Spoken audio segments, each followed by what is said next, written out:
The Eagles have made another addition to their practice squad, signing a former Giants player. Update on Nolan Smith's injury, finally getting some really good news. And Jonathan Gannon moved James Bradberry around on the Eagles defense. What impact will it have this weekend? I'm Thomas Mott. This is the Thomas Mott Show.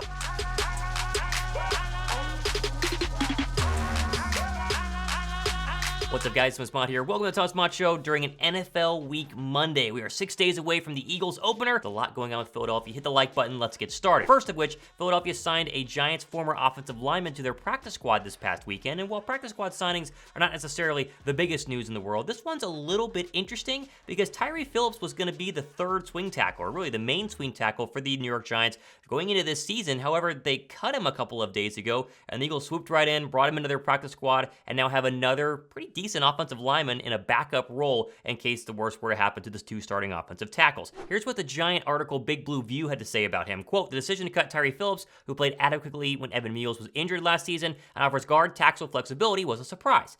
I have said ever since the spring that I knew the organization would like guard Shane Lemix. I did not, though, expect them to keep Lemix over Phillips," end quote. So Philadelphia, one man's trash, another man's treasure. The Eagles get another potential backup on the offensive lineman. And while Jack Driscoll, talking about Tyler Steen being that kind of third tackle or really backup guard as well, you have another player in Phillips to go ahead and compete and have an option from the practice squad if the Eagles need to go ahead and bring him up. Now, we're still wondering exactly how Sean Desai's defense is going to look in a real NFL game 6 days from today. However, one thing we've kind of glossed over the past couple of weeks during training camp, especially, was the James Bradberry movement from outside to inside during a couple of reps and a couple of days of practice. Now, he's not officially going to take over the slot cornerback spot. That's Avonte Maddox's until he gets injured. But James Bradberry being moved to the inside is an interesting move overall, and Bradberry discussed it on their team's website just the other day. "It's been fun," Bradberry said about spending time at the nickel corner. "It's a different world in there, and I'm not used to it. I'm trying to get adjusted to it and learn more. I think it's helping my overall knowledge of the game," end quote. And while we wonder exactly why they're moving James Bradberry around a little bit while still keeping him as one of the two starting outside cornerbacks alongside Darius Slay, I think the answer is Sean Desai being very precautionary and trying to cross all his T's and dot all of his I's. He wants to make sure that this defense is flexible enough in a modern NFL where if you're an elite number one receiver you're going against is beating you from the slot, and Maddox might be a little bit undersized, or as we mentioned, he's a little bit injured. That seems to be a problem with Avonte Maddox. They're able to move their other really good cornerback opposite of Darius Slay into the slot to kind of fill those holes and cover those bigger targets who might need to go ahead and be shut down at some point during the NFL season. I like what I keep hearing from Sean Desai and the fact that he's experimenting. He's trying new things. He's not just taking the typical mold of an Eagle defense and saying, okay, you're going to play here, just keep doing what you're doing. You're going to play here, keep doing what you're doing. He's moving people around, mixing things around, and I think really trying to make sure this defense is 100% prepared for every scenario this season. What did we learn from Jonathan Gannon last year? They were prepared for a lot, but didn't seem like they were prepared for everything. And I think Sean Desai is trying to go ahead and nip those things in the butts right now to make sure the Eagles defense can be as good as physically possible. Now, if you're wondering how Jonathan Gannon is doing over there at the Arizona Cardinals, this video will give you a perfect example as to why most Eagle fans are very excited he's no longer in Philadelphia. Just look at the enthusiasm from the Cardinal players during this Gannon speech. Welcome back. Who drove over here? Quick, let me see your hands. Who took the bus? Did you have fire in your gut? Did you? We're here for a reason. Don't get that twisted, okay? We're here for a reason to win games. So if you didn't have that fire in your gut, you better light the fire pretty fast. Jeez. Now, Sean Bradley came to his defense on Twitter saying that, people don't understand. You got to kind of know what you're getting out of Jonathan Gannon. Still one love, thinks he's a great coach, and that's fine. And obviously, Sean Bradley's been in more Jonathan Gannon coaching meetings than you and I have been. But still, this is not a good look from the former Eagle defensive coordinator. Did that get you excited? Did that get you pumped? It didn't get me pumped. And with the Cardinals continuing to ship players out of Arizona as fast as humanly possible, it seems like the tank for Caleb Williams and then possibly a new head coach, an offensive-minded one to pair with him in 2024, might be the writing on the wall that Gannon doesn't understand. Now, when we talk about the Eagles versus Patriots matchup, we're still waiting for the full injury report to release by both football teams, but a very solid update regarding Nolan Smith's availability came via Thomas R. Peterson on Twitter. Quote, "Nolan Smith has been increasingly active in practice the last couple of days and is on pace to play in the opener. His progress headlines what has been, in general, been yet another well-structured, healthy training camp," end quote. He's right about the last part of this. Philadelphia, they've had a couple of bigger injuries, think the Zach McPherson ACL, but overall, they have been pretty darn healthy, and this whole update update on Nolan Smith kind of comes out of nowhere. We kept waiting for Nick Sirianni to give us a true update, and yet he was very non-committal on Nolan Smith actually playing in the opener. I mean, he didn't officially say that he would or would not, but the fact that this report has now come out on a Monday, 6 days before the Patriot game, is very good news for Philadelphia,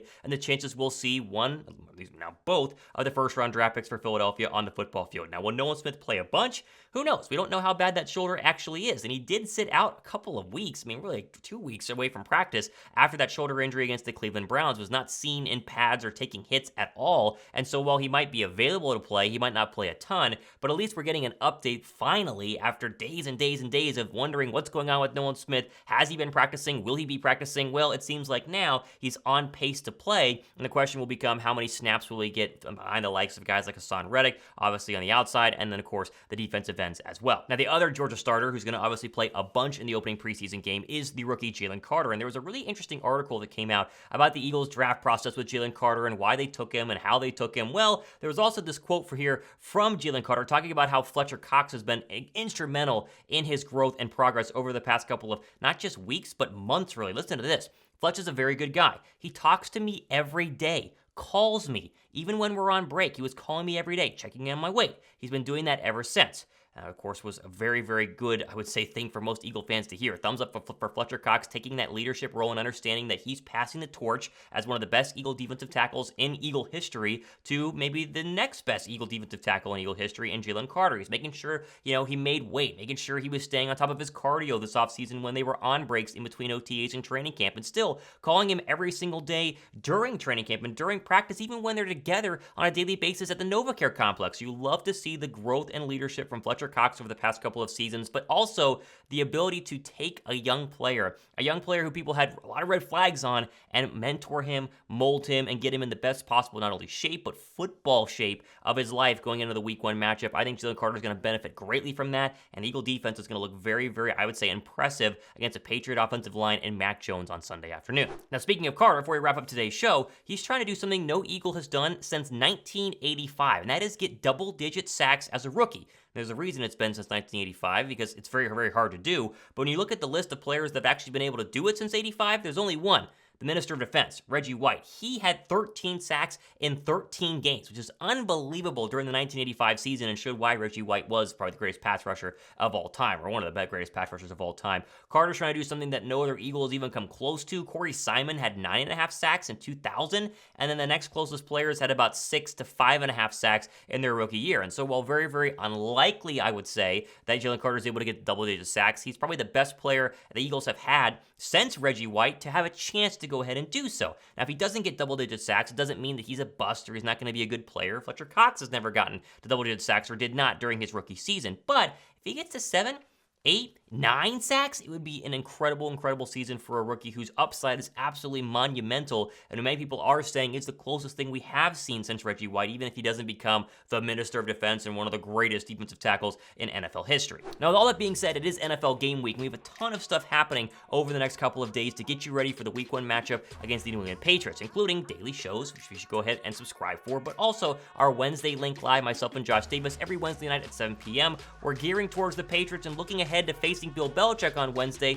Again, join us, answer the questions, ask questions live, get in on our DeAndre Swift mini helmet giveaway, and a whole lot more. And then, of course, tune in on Sunday afternoon as we give you pregame coverage on both of our channels, live games in terms of streams, play-by-play, myself and Josh Davis, and, of course, post-game reaction to hopefully the Eagles' first win of the season as well. If you guys appreciate all of that, love all of that, be sure to subscribe and hit that notification bell. I'm Thomas Mott, hanging out here on a Labor Day Monday. Hope you guys have a great rest of your day. This has been the Thomas Mott Show.